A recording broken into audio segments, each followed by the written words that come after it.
एक फकीर के मरने का वक्त करीब आ गया था। उसके पास कुछ धन था। उस फकीर ने अपने शिष्यों को बुलाया और उनसे कहा, मेरे पास कुछ धन है जिसे मैं इस गांव के सबसे गरीब व्यक्ति को देना चाहता हूं। उस फकीर के शिष्यों ने इस बात को पूरे गांव में फैला दिया। अगले दिन सुबह सुबह ही उस गांव के सारे गरीब उस फकीर की कुटिया पर आकर इकट्ठे हो गए। उस फकीर ने सबको देखा, लेकिन उनमें से किसी को भी उसने गरीब नहीं माना। उसने एक एक को देखा और कहा, नहीं तू नहीं, नहीं तू भी नहीं, अभी गरीब नहीं आया। सुबह से दोपहर हो गई थी, लेकिन अभी तक फकीर ने किसी को भी धन नहीं दिया था। दोपहर का समय था, राजा भी वहां से गुजर रहा था। राजा ने भी इस घोषणा के बारे में सुना था कि फकीर सबसे गरीब व्यक्ति को अपना धन देने वाला है।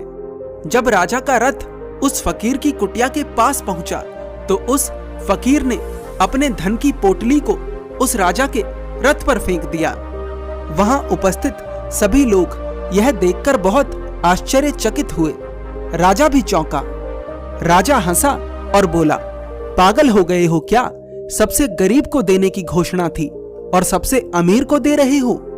फकीर मुस्कुराया और बोला, जिनके पास कम वस्तुएं हैं उनकी गरीबी भी कम है, और जिनके पास ज्यादा वस्तुएं हैं उनकी गरीबी भी बड़ी है।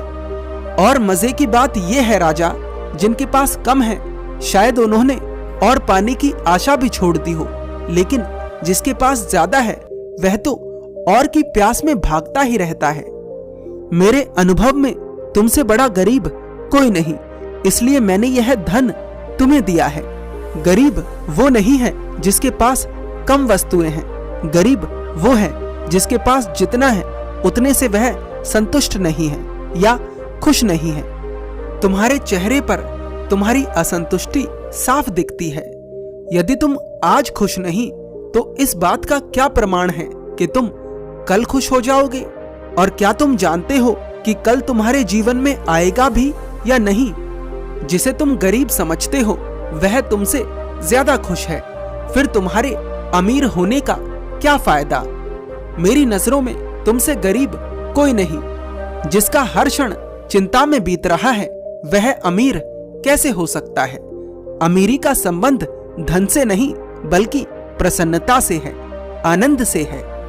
उस मरते हुए फकीर की बात उस राजा के हृदय पर लग जाती है और वह राजा उस धन को लेकर वहां से चला जाता है। शायद वह धन उस राजा की सारी संपत्ति से कीमती था। वह राजा तो उस फकीर की बात को समझ जाता है, पर क्या आप समझ पाए? आपके पास बहुत सारी वस्तुएं हो सकती हैं, बहुत सारा धन हो सकता है, लेकिन वे वस्तुएं और धन आपकी अमीरी नहीं है। आपकी अमीरी है आपकी खुशी, आपका स्वभाव। सबसे बड़ा सवाल जो आपको आज अपने आप से पूछना है कि अगर मैं आज खुश नहीं तो इस बात का क्या सबूत है कि कल मैं खुश होऊंगा? क्योंकि कल मैं जिंदा भी रहूंगा या नहीं मुझे तो ये भी नहीं पता। इसलिए अपने आज में जीना सीखिए। हो सकता है आपके जीवन का एक बड़ा लक्ष्य हो, पर अगर वह लक्ष्य आपके जीवन को नर्क बना रहा है तो ऐसे लक्ष्य का क्या फायदा? अपने लक्ष्य पर भी फोकस करो और हर दिन आनंद में भी जियो, खुशी में भी जियो। तनाव के साथ जीते रहोगे तो पता नहीं चलेगा कि कब तनाव में निकल लिए। मेरी किसी बात का बुरा लगा हो तो हृदय से क्षमा चाहता हूं। अगर आपका कोई प्रश्न है तो आप कमेंट कर पूछ सकते हैं। धन्यवाद।